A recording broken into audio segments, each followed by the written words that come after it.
নমস্কার বন্ধুরা, বাঙালির ভুড়ি ভোজে আপনাদের স্বাগত। তো আজকে আমি বানাবো এই যে পাকা আম, শক্ত আছে অল্প একটু। তো এই আমটা আমি ভালো করে ছাড়িয়ে নিয়েছি, পাকা আমের জেলির মতন করে আর চাটনিটা বানাবো। তো তার জন্য পাকা আমটা আমি প্রেশার কুকারে দিয়ে দুটো সিটি মেরে নেব। তো চলুন আমটা আগে এই যে প্রেশার কুকারে দিয়ে দেব। অল্প সামান্য একটু জল দিয়েছি, প্রেশার কুকারে কয়েকটা সিটি মেরে আমি ভালো করে আমটা সিদ্ধ করে নেব। একটা ভাজা মশলা বানিয়ে নেব। তো এর জন্য আমি শুকনো লঙ্কা নিয়েছি, ঝালটা যে যেরকম খাবেন সেরকমই দেবেন।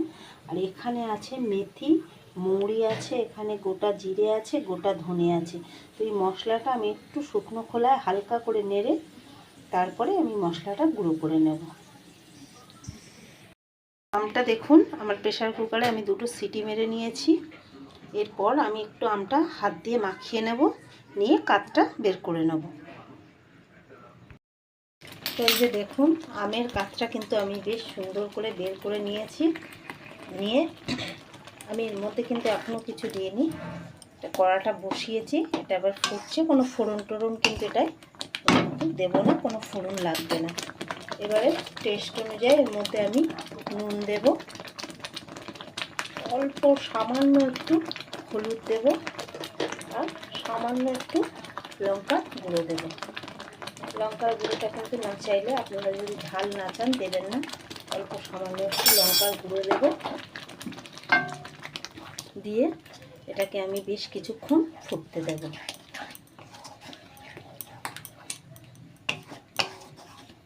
এটা যতক্ষণ না একটা ঘন থিকনেস না হয়ে যাবে ততক্ষণ আমি এটাকে ফুটতে দেব।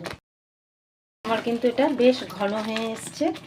এবার এর মধ্যে টেস্টের জন্য আমি একটু গ্রেট করা আদা দেব।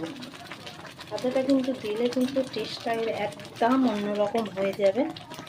তো এবার আমি এর মধ্যে পরিমাণ মতন চিনিও দিয়ে দেব। এটা আমার বেশ ঘন হয়ে গেছে। এবার আমি এর মধ্যে পরিমাণ মতন মিষ্টিটা দেব। মিষ্টিটা যে যেরকম খাবেন, টক মিষ্টিও, কেউ বেশি মিষ্টি খেলে মিষ্টি বেশি করে দেবেন। দিয়ে এটাকে আমি বেশ কিছুক্ষণ হতে দেব।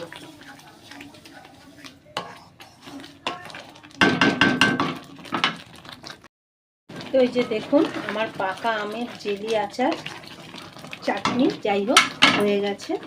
তো এবার আমি এর মধ্যে যে ভাজা মশলাটা এটা আমি দিয়ে দেব। দিয়ে একটু নাড়াচাড়া করে আমি কিন্তু নামিয়ে নেব। রংটাও দেখুন কত সুন্দর হয়েছে। এবার আমি এটা নামিয়ে, এই যে দেখুন, আমার পাকা আমের জেলি আচার চাটনি যাই হোক রেডি হয়ে গেছে। তো আপনারা চাইলে এইভাবে বানিয়ে খেয়ে দেখতে পারেন। ভাত, রুটি, পরোটা যার সাথেই খাবেন খেতে দারুণ লাগে। তো আপনাদের যদি এই চাটনির রেসিপিটা ভালো লাগে, লাইক, কমেন্ট, শেয়ার, সাবস্ক্রাইব করবেন। তো চলুন পরের ভিডিওতে আবার দেখা হবে।